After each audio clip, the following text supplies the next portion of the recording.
Peace. Over the last couple of days, I've been catching animals in traps at my home garden and posting about it on Facebook, and a few people have asked about trapping. So since this isn't normally a skill in the city, growing up in the city that we learn how to do, I figured I'd show some folks how to set a trap if you're trying to catch groundhogs. This also works if you're trying to catch raccoons, but in this case, we're trying to catch groundhogs.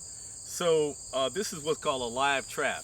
And the idea of this is that you can capture the animal without harming the animal, and then you can take it somewhere and release it. Usually we recommend you take it about 5 miles away from the place that you captured it so it doesn't come back. So the way this trap works is it has what's called a pressure plate in the back, all the way in the back here. And this pressure plate is connected to a series of rods that run all the way up to the front, and they connect to this. And so what happens is when pressure is applied to the pressure plate in the back, it causes that to close. And once that closes, the animal can't get out. This little notch on the bottom part of the frame is what keeps that in place. And no matter how hard an animal might push from the inside, it's not going to be able to push past that bar right there that keeps it in place. In fact, the only way that you can open it is that you really have to press down with one hand on the bar and then pull this up. So I'm going to show you how to bait the trap, which is one of the keys to successful trapping.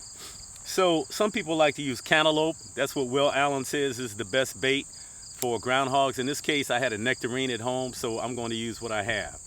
And so I'm just going to cut a piece off the nectarine, not a really large piece, but big enough so that the animals can get the scent of it.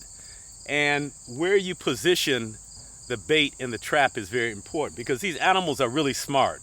So if you put the bait on the front of the pressure plate, what the animal will do is stand on this side of the pressure plate and use its paws just to move the piece of bait back over here. And so what I've been doing lately is putting the bait all the way in the back, and I'll demonstrate. So now there's no way that the animal can get to this without stepping on this pressure plate. And when it steps on the pressure plate, it's going to cause the door to close, and we'll have the animal caught. So the next key to doing this successfully is where you position the trap. And so in this case, we've identified a groundhog hole, and if observing the behavior of the animals is really important if you're trapping animals, and kind of knowing where they're going to. So in fact, what I try to do when I see a groundhog, I'll chase it. And when I chase it, I'll watch to where it runs. And that usually lets me know that the hole is nearby. And so I'm going to position this trap kind of right in the pathway near the hole that this animal would travel. So first key is baiting. The second key is positioning the trap. And then the third key, which is the most important, or equally as important, is how you set the trap, how you set it so that it actually falls with little effort. And so this hook holds this door in place. And so what we want to do is we want to position this so that it's just barely on that piece of metal, so that just the slightest movement is going to cause that to fall. And so once we have it set properly, we'll leave it overnight.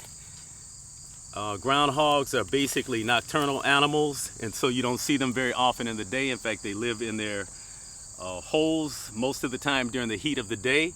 They come out in the early morning to eat, and they come out in the evening, the late evening, to eat. And so we'll leave this in place, and chances are we're going to catch a groundhog. Peace.